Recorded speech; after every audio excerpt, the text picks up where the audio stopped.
of Princess Zelda released by Figma. This is the Twilight Princess version and it is the Figma release 318. Hey!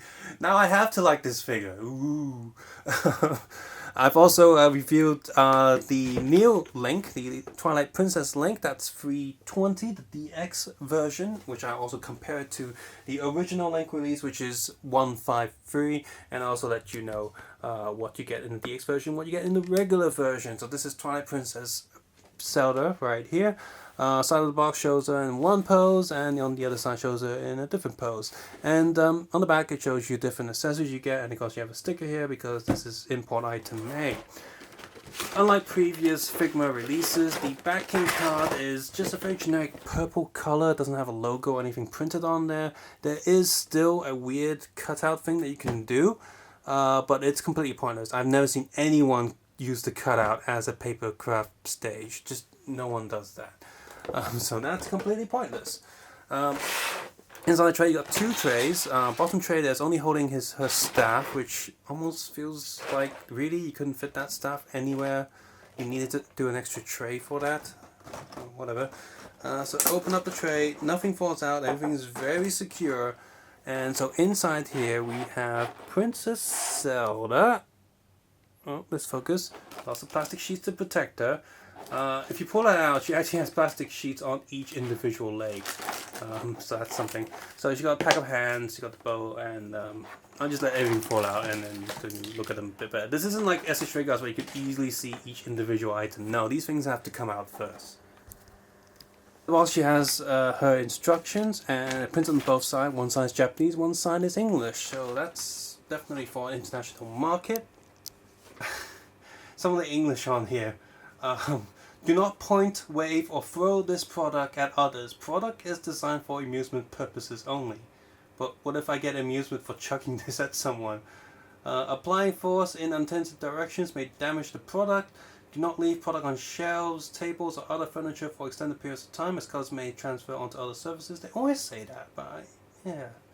Do not leave this product in hot or humid areas. Avoid leaving it in direct sunlight or near other sources of heat, such as heating appliances. Well, heating appliances heat, okay. Product will not stand on its own. What's it doing then?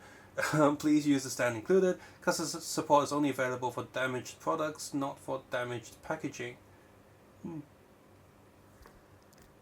In this packaging, just like all Figma stuff, we have a little Ziploc bag if you don't want to keep the box and save some space and chuck that away. You have the stage plate as well as stage arm, and this little sort of 45 degrees angle thing that extends the arm just a little bit, don't know why.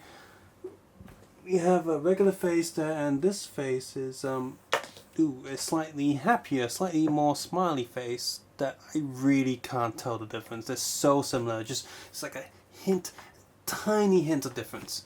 We have her sword there, which is looks pretty nice, but very, very thin. At least it's made out of a very soft material. See, it's not gonna break, so that's good.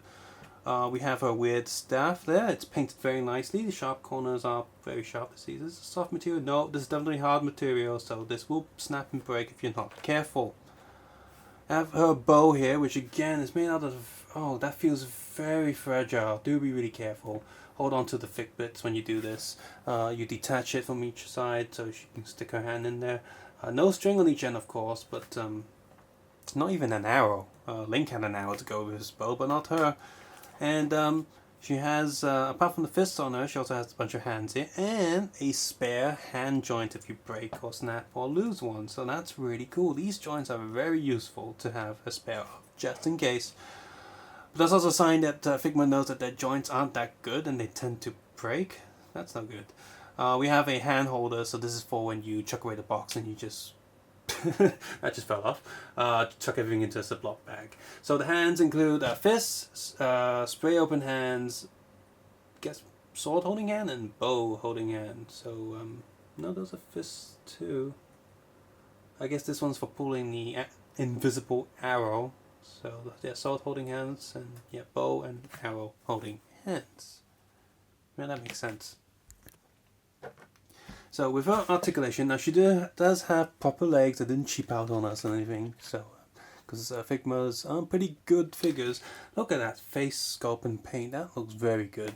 Do like the details on that. That's decent. Look at that. Facial recognition actually works on this figure. Hello.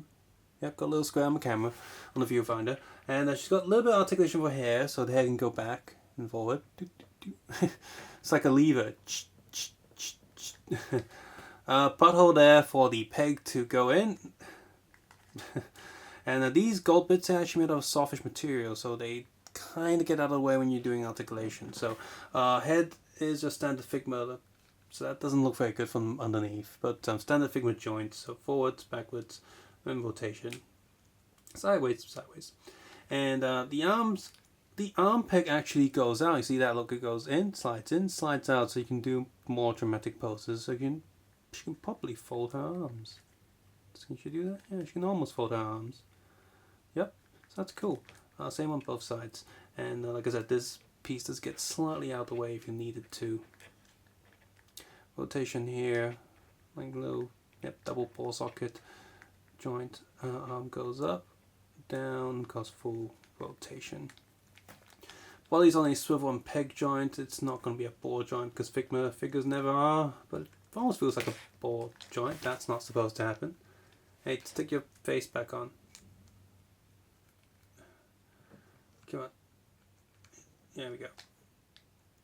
And so she's got her cloak thing going on. Now the front piece is just attached to the rest of the body. It's just a single piece.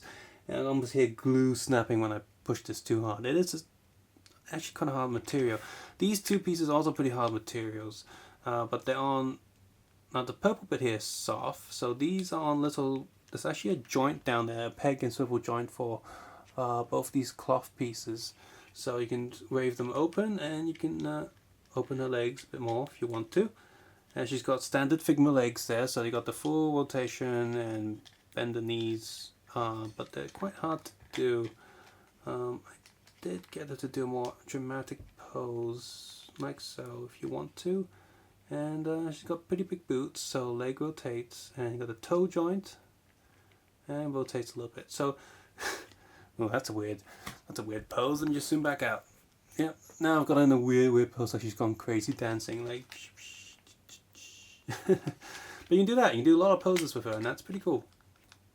Yeah, she doesn't feel too fragile. She's definitely not as fidgety as Link. A lot of bits want to fall off on Link, but she's pretty secure and solid. Just realized that the staff thing is the arrow. Oops. I can see a lot of people type in the comments before I reach this point going, oh, you're an idiot, that's the arrow. Whoops. I didn't play that far into this game. I played right up to the bit where Link just turned into a wolf, and then I kind of stopped. I did complete Phantom Hourglass and Hyrule Warriors, so there's 2 Zelda games completed. Anyway, a very decent figure, much better than the Link figure. If you're a huge Zelda fan, then this is a definite pickup, since this is the best Zelda figure you can get out there, in terms of an articulated figure, at this scale at least. Even other scales, there's not really that many Nintendo action figures, unless they're released by Bandai or Figma. So this is definite pickup. The accessories are pretty good. She does feel pretty complete. For the amount of stuff she gets, obviously it would be nice if some of these figures came with some more iconic items, like, heart in a jar or something like that. But they don't come with that, but she comes with her basic weapons, and yeah, she feels complete for the most part. Painting and molding also very detailed, and I love this slightly more realistic style of Legend of Zelda figures. So I think this is a really good figure on its own. So yeah, if you don't pick up Link, this is a really nice figure to get on its own. Obviously, I would recommend you picking her up and Link at the same time, so you have a nice little pair to go along with some of the other stuff.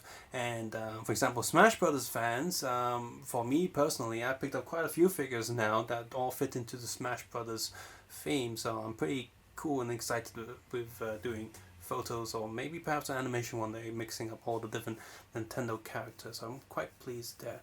So definitely recommend this figure.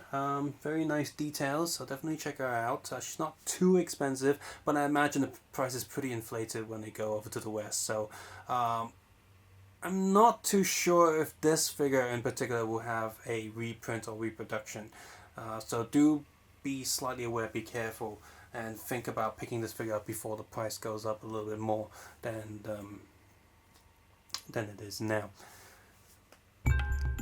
Watching this video, you probably like The Legend of Zelda and other things Nintendo or video game based. I have reviewed a bunch of other Nintendo related stuff, including Nendoroid, Kirby, SH Figuarts, Pikachu, and a few other Nintendo related products, so you definitely check those out on this channel as well. Please consider supporting this channel by heading over to Patreon, because toys cost a lot, and if you think this video is very useful for you to decide if you want to pick up this figure or not, definitely check out the Patreon page and give me a little bit of support there. I also sometimes use these figures for animation on the Digger318 page, so you can check that out as well, and any Patreon will go towards supporting animations as well.